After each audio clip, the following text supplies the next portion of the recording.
So there's a few things tools-wise, some learning resources that are interesting, and just some general F# stuff. But first, does anyone here have F# in production, the code they're working on?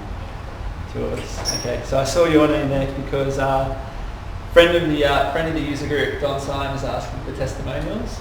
So if you do put some F# up into production, you definitely like to put it up on there.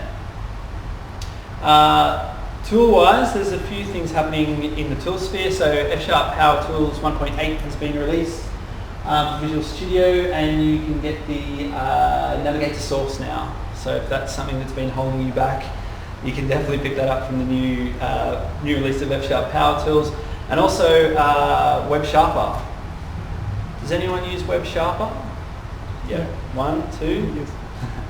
So the version 3 release candidate is out. So if you're writing websites and you want to use F#, that's been my tool of choice.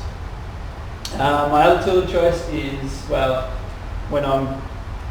is generally Atom, and there's been a bit of an attempt to do an Atom plugin. So it started with Tom Petrusek. Everyone knows Tom, I think. Works for Microsoft Research, I think it is, and he blogs a lot about F# and a bit about Haskell as well. And he wrote he's got this fun script Atom. So basically, it uses fun script to convert the F# to the JavaScript, which can be used as an Atom plugin. So what happened then was Krzysztof Cieślak, I think is how you pronounce it, has then taken this and written an F# plugin for Atom.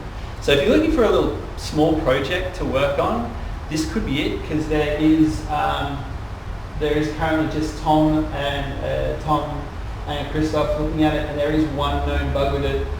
I also installed it on my Atom in here, so I've got that installed as a plugin. And it does come up as installed, but it doesn't seem to work. So that could be a good place to start, because it's quite a small script that is written that then gets converted into the JavaScript through FunScript. So that could be an interesting little project if you're interested. Xamarin Studio 5.9 is out, so I don't know if you develop on Xamarin Studio, but there's a lot of F# improvements in the Studio tool. And also, if anyone uses LinkPad, like I do, Joe is putting in support for F# in LinkPad, and is looking for feedback. So if you go into there, you can have a bit of input to the next version of LinkPad if you want to use F# with it. Apart from that, there's a few learning resources that have come up.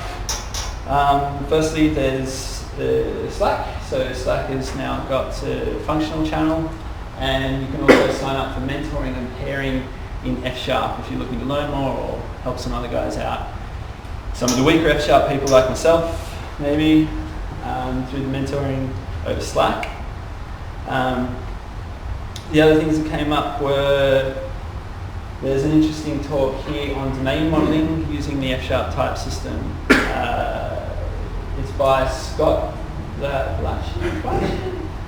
He's the guy who does F# for fun and profit, if you've ever had a look in at that website. So that's an interesting talk from him.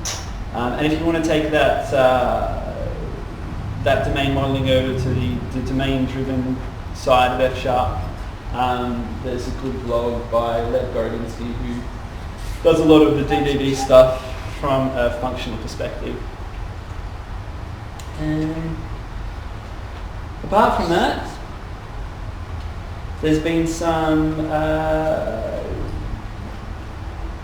I'm not sure if we call it a testimonial, but the F# is up one on the TO index. So that's just basically taken from the search results and Google results, trying to find out which is the most popular or well-used language. It's good to see F# moving upwards, but they're still behind Visual Basic.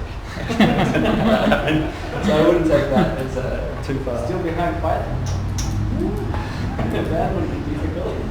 And there was a good talk on the Yarnites about how Seek uses fake in his build system. That talk there on Yarn was reasonably interesting. Now, F-sharp's not for everyone, and for all the love that it does get on one side, there is this guy also not quite the biggest fan.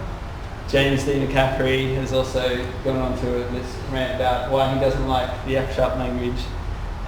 He's an MSDN senior editor, and some things he doesn't like about it are not, well, he doesn't like the fact that it's concise or terse. He just basically doesn't like the feel of it or the vibe. So, yeah, if you want to reply to that at any point, I'm sure he'll enjoy it.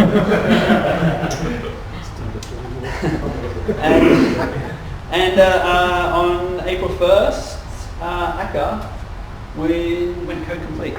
So I don't know if anyone uses Akka or the Akka.net that is, but that is now code complete as of April Fool's Day. So that was basically, yeah, that's basically the wrap up of what's been happening in the last month or so. Mostly taken from Sergey's blog. Yeah. Cool.